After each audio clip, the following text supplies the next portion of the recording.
আমরা কোথাও ঘুরতে যাই বিনোদনের জন্য, পরিবারের সবাইকে সময় দেওয়ার জন্য, কিছুটা সময় আনন্দে কাটানোর জন্য। কিন্তু একই পরিবারের 7টা মানুষ আজকে কতটা বিপদে পড়ে গেছে। তাহলে এই বর্ষার দিনে কোথাও ঘুরতেও যাওয়া অনেক রিস্ক। আর এখানে সবাই চাইছে ওদের বাঁচাতে, কিন্তু লাস্ট পর্যন্ত ঠিক কি হয় পুরো ভিডিওটা দেখলেই তোমরা বুঝতে পারবে। মানে এই ঘটনাটা দেখলে গা শুধু শিউরে উঠছে বারবার, যে কতটা পরিমাণে বিপদে পড়ে গেছে সবাই।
হঠাৎ করে এরকম বান চলে আসবে পরিবারের কেউই কিন্তু জানতো না। সবাই সবার মতো ঘুরছিল ফিরছিল, কিন্তু হঠাৎ করে এত বিপদ। পাহাড়ি জায়গাগুলো না ঠিক এরকম হয়, পাহাড়ের খাদে যদি একবার পড়ে যাওয়া যায় তাহলে কি অবস্থা হতে পারে এদের দেখে কিন্তু শেখা উচিত। তবে এই মুহূর্তগুলো ভাবলেই আমার যেন কীরকম একদম বারবার গা কেঁপে উঠছে, যে সেই সিচুয়েশনে যদি আমরা থাকতাম তাহলে কি পরিস্থিতি হতো আজকে। চোখের সামনে দেখতে পাচ্ছে যে এত বিপদ, হয়তো বাঁচবো না। দেখো কুলের মধ্যে একটা ছোট্ট বাচ্চা আছে, তারপরে সাথেও আরও বাচ্চা রয়েছে, একটা শুধুমাত্র পুরুষ মানুষ, দুটো পুরুষ মানুষ, সাথে মহিলা কতগুলো মানুষ। আর একদম মাঝ বরাবর দাঁড়িয়ে আছে, যে দেখো কোলের মধ্যে একটা ছোট্ট বাচ্চা। মানে এগুলো দেখলে এত খারাপ লাগছে যে আমরা যদি সেই সময় থাকতাম তাহলে কি পরিস্থিতি হতো। আর একেবারে মাঝখানে দাঁড়িয়েছিল জলের ব্যাগ, মানে সময় যত যাচ্ছে বাড়ছিল, সময় যত যাচ্ছে তত বাড়ছিল। মানে এই যে জলের ব্যাগটা, এটা কিন্তু একটা নদী, আর আমরা সবাই জানি যে পাহাড় থেকে কিন্তু নদীর সৃষ্টি। তাহলে এটা আস্তে আস্তে আরও কিন্তু বাড়তে থাকবে এই জলের ব্যাগটা, কারণ প্রচুর বৃষ্টি হওয়ার কারণে পাহাড়ে ঠিক এইভাবে কিন্তু ঢল নামে, এবং সেটাই কিন্তু আস্তে আস্তে নদীতে চলে আসে, এবং নদীর জল কিন্তু এত বাড়তে থাকে।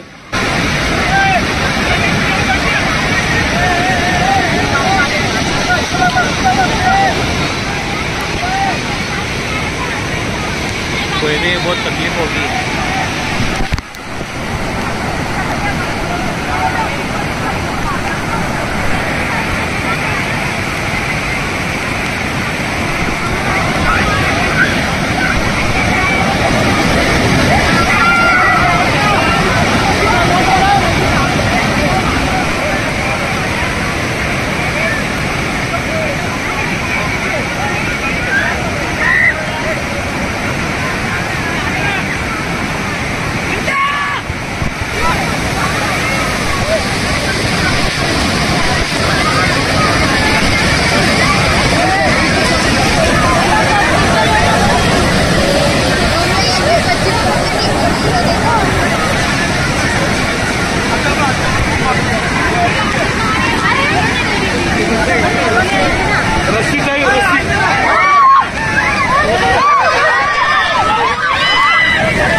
ভেসে গেল পরিবারের 7-8টা মানুষ চোখের সামনে। কারো কিছু করার আর কিন্তু ক্ষমতা থাকলো না। প্রকৃতির কাছে মানুষ কতটা অসহায়, তাই না বন্ধুরা? এমন পরিস্থিতি যেন কারো কোনোদিন না আসে। ভগবান সবার মঙ্গল করুন। জানি না তারপরে কি হলো আর।